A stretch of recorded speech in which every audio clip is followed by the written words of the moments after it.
Welcome back to Investing Talk Podcast. Today we're focusing on Norwegian Cruise Line Holdings. You've shared a range of information about this company, and our goal is to really understand what stands out as most important for you right now. Absolutely. We've got quite a bit to cover. There are their upcoming financial results, some pretty ambitious fleet expansion plans, Right? recent stock activity by, some big investors, and also some, varying views from analysts to look at. Okay. Let's try to unpack this and pinpoint the key insights listeners should probably be aware of. Sounds good.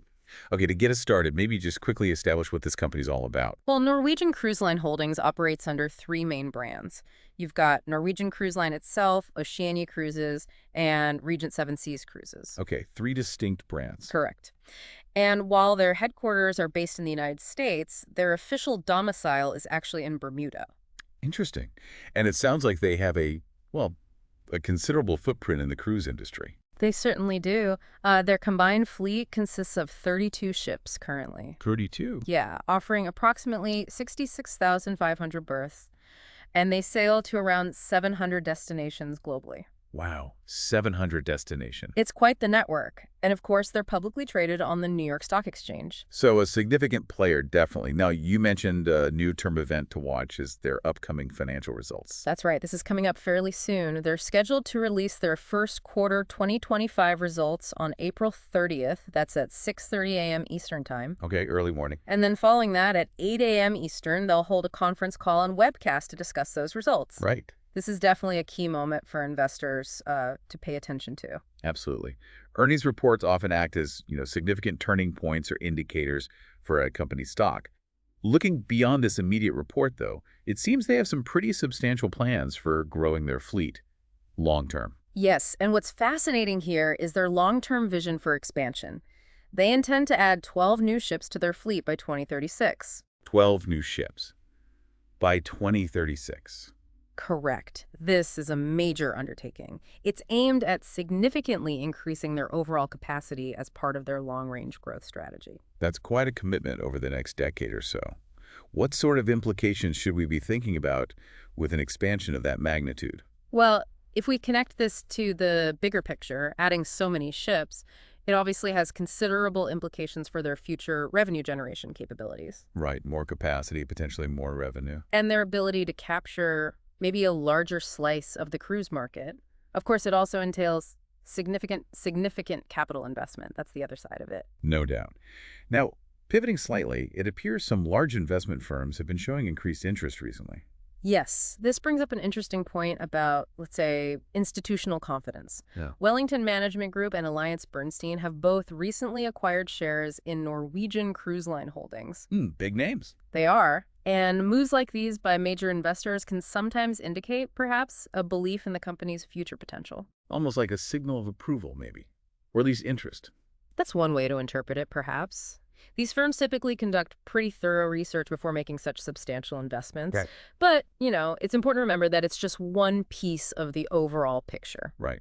And speaking of the bigger picture, the recent performance of the stock itself seems, a little concerning when you consider these positive signals from institutional investors. That's a really crucial point to examine. As of April 12th, 2025, the stock price closed at $16.32. Okay. Which was actually a 2.22% decrease just in that single trading session. Not great for one day. No. And even more noteworthy is the year-to-date decline. It's down a significant 36.57%. Ouch. Over a third wiped off this year so far. It's a substantial drop, and it is surprising given some of the, positive financial indicators from last year we'll get into. Yeah, what factors might be contributing to that kind of decline? Well, there could be several contributing factors. It could be influenced by broader trends in the market overall. Sure, macro factors. Or specific concerns within the travel and leisure sector itself. How come? Or perhaps investor reactions to, news or analyses that aren't immediately obvious from just the data points we have here. Mm-hmm. And the high trading volume on that day, 15.51 million shares, that also suggests a significant level of market activity, maybe some underlying uncertainty among investors. So, despite these large firms buying in, there seems to be considerable downward pressure on the stock price. Let's turn our attention to what analysts are currently saying. It sounds like there's a bit of a split in their views. That's right. What's noteworthy here is the, let's call it, contrast in analyst sentiment. They've generally acknowledged the company's strong financial results from the past, from 2024, Okay. often attributing this success to their charting the course strategy that's been credited with optimizing pricing and occupancy. Right. That strategy name keeps popping up. It does. However, there's been a noted decrease in the stock's resilience and momentum scores more recently. Lower resilience and momentum. Okay. Okay. That sounds like maybe they're anticipating some difficulties despite those past achievements. Precisely. It could point to concerns about whether that past strong performance can actually be sustained, Right. potential headwinds emerging in the near future, or maybe just a shift in how the market perceives the company's prospects in the shorter term. That leads us nicely to consider the broader industry landscape, because it's not just about one company operating in a vacuum, is it? Not at all. The entire cruise industry is currently navigating, well, a period of fluctuations. These are often closely linked to broader economic uncertainties and the inherent variability in demand for travel. Things like inflation, interest rates, overall consumer confidence, they all have a significant impact. And you mentioned that a major competitor also has their earnings call coming up. Yes, Royal Caribbean, which is obviously a huge player in the cruise market, also has their first quarter earnings call approaching. This just highlights that this particular financial reporting period is an important one for the entire industry. The results and outlook from one major company can often influence the market's perception of the others. Makes sense. Okay, so we've touched on recent stock activity, future plans. Let's really dig into the financial health of the company based on that 2024 data you shared. Okay. So in 2024, Norwegian Cruise Line Holdings reported record total revenue, $9.5 billion, Record revenue, wow. which was an impressive 11% increase compared to their revenue in 2023. Okay, 11% growth. Solid. And their JAP net income saw an even more dramatic increase, up 448%, reaching $910.3 million. Whoa, 448%. That's a massive jump. It really is. To put that into perspective, that's almost 5 times their net income from the previous year, likely driven by strong demand, better pricing from that strategy, and probably good cost management too. Incredible turnaround on the bottom line then. And what about their earnings per share? Earnings per share also showed substantial growth, reaching 189 cents. And their adjusted EBITDA, another key metric, also demonstrated strong growth. It increased by 32% to $2.45 billion. So a lot of positive financial momentum in 2024. These figures collectively paint a picture of a company that, yes, recently demonstrated very strong financial performance. However, there's still the significant point about their debt, right? That's the counterbalance, exactly. Their total debt at the end of 2024 stood at $13.1 billion. $13 billion. That's a big number. It is. However, it's also important to acknowledge they did manage to reduce their net leverage. It came down to 5.3 times, Okay. which represents a 2-turn reduction from what it was in 2023. So improvement there. Right. What does that 2-turn reduction really mean in practical terms? It's significant because it means the company is, well, in a better position to service its debt obligations. It gives them more financial flexibility going forward. Got it. So while the absolute level of debt is still quite considerable, this progress in reducing leverage is definitely a positive indicator. Better financial management. So it seems to be, like you said, a bit of a mixed picture then. Strong recent performance, but still carrying a significant debt load. That leads us nicely into considering their key strengths and potential areas of concern or, red flags. What stands out? Okay, looking at their strengths, first off, that strong financial performance in 2024 is undeniable. Right. Their strategic plans for expansion of those new ships, plus developments on their private island destinations, are also significant positives for future growth prospects. Mm-hmm.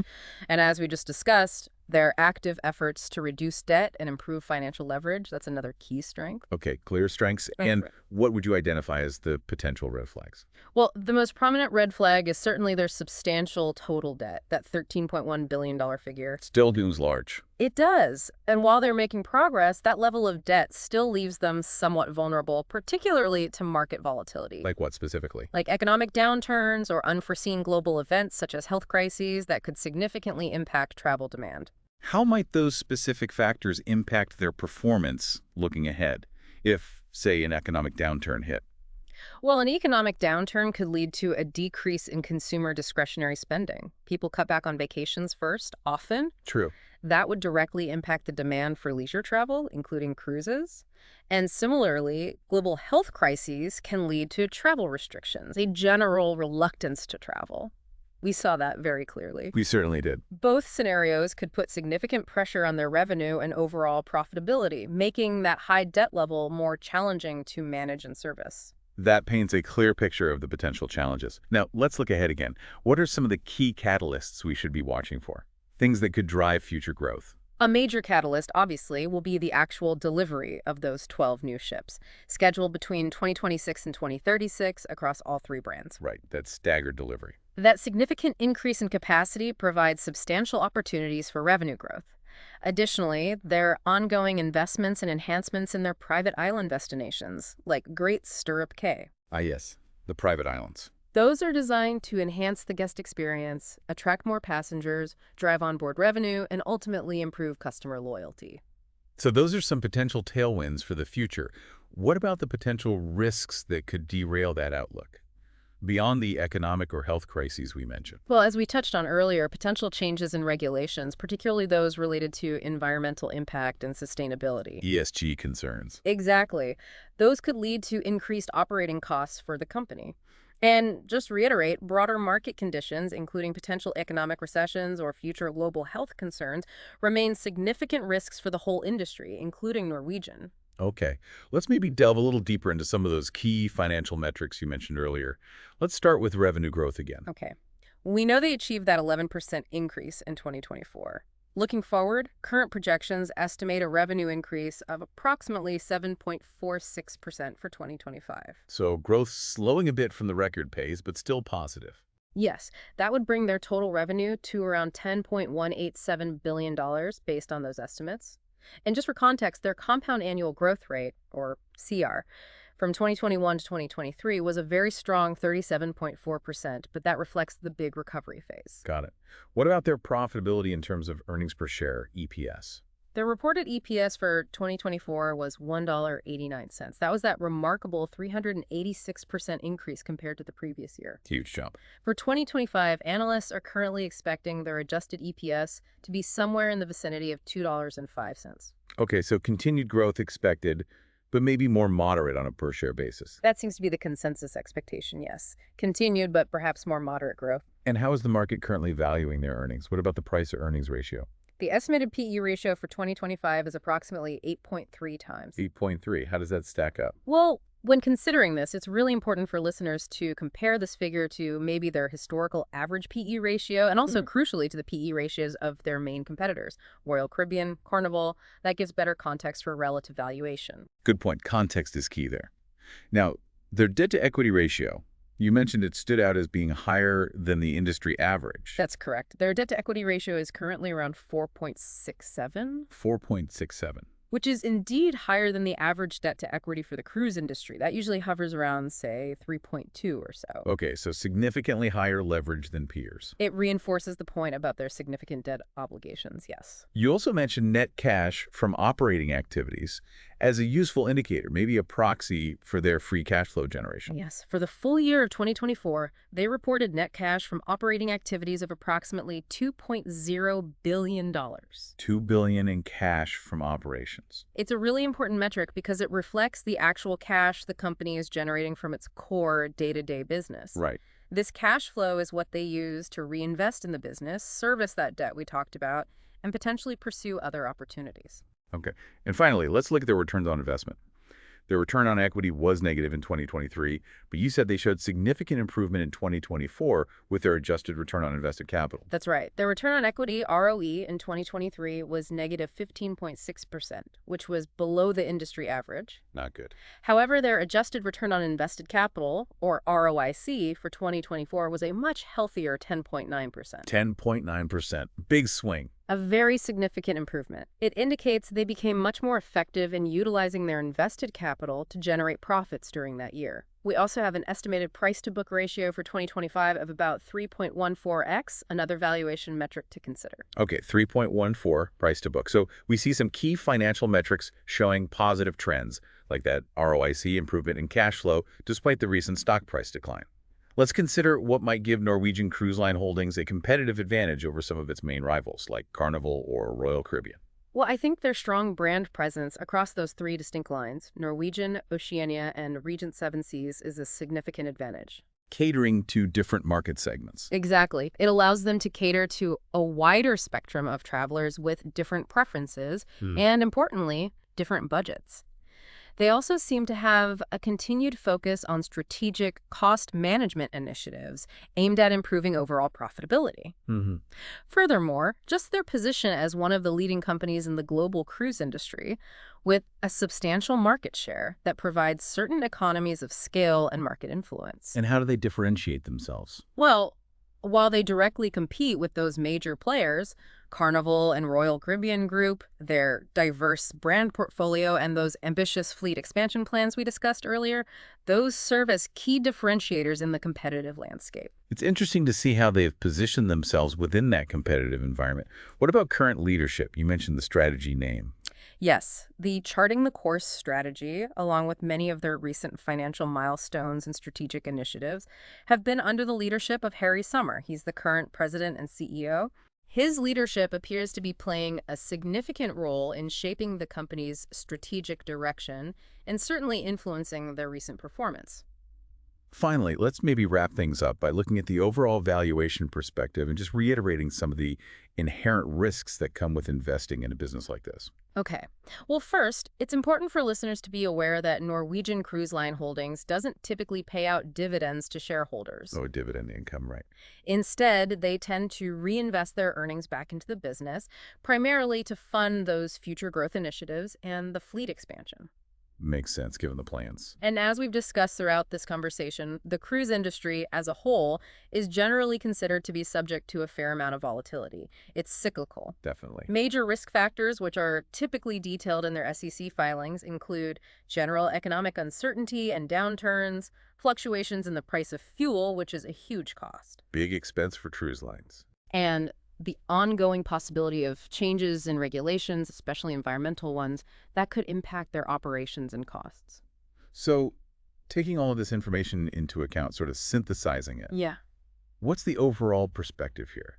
How should someone interpret this mix of strong recent performance and potential future challenges? Well, considering their strong financial results from the recent past, 2024 specifically, and their strategic plans for future growth, plus those demonstrated efforts to manage and reduce debt, Norwegian Cruise Line Holdings appears positioned for potential growth in the future. Okay, potential upside. However, the inherent cyclicality and potential volatility of the cruise industry, coupled with their significant debt obligations, it suggests that a cautious and well-informed approach is probably warranted. Caution is advised. I think so. Yeah. And the contrasting views we're seeing from analysts acknowledging past performance, but questioning current stock momentum, that really underscores the need for investors to do their own thorough research and closely monitor the company's performance, especially, as we said, in light of that upcoming earnings announcement.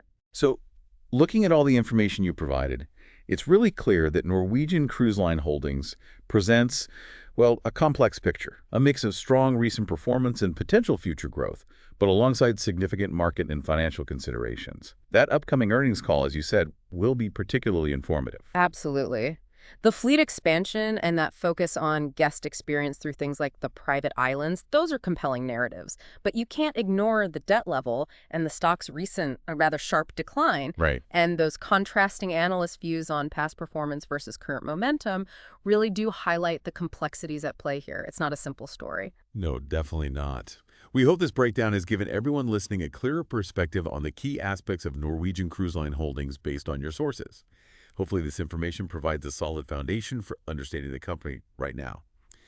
If you found this discussion helpful, please do subscribe to our podcast, give us a like, and maybe leave a comment with your thoughts or any further questions you might have. What aspects of NCLH's strategy or financial health stand out most to you? What further questions are on your mind? We'd love to hear from you.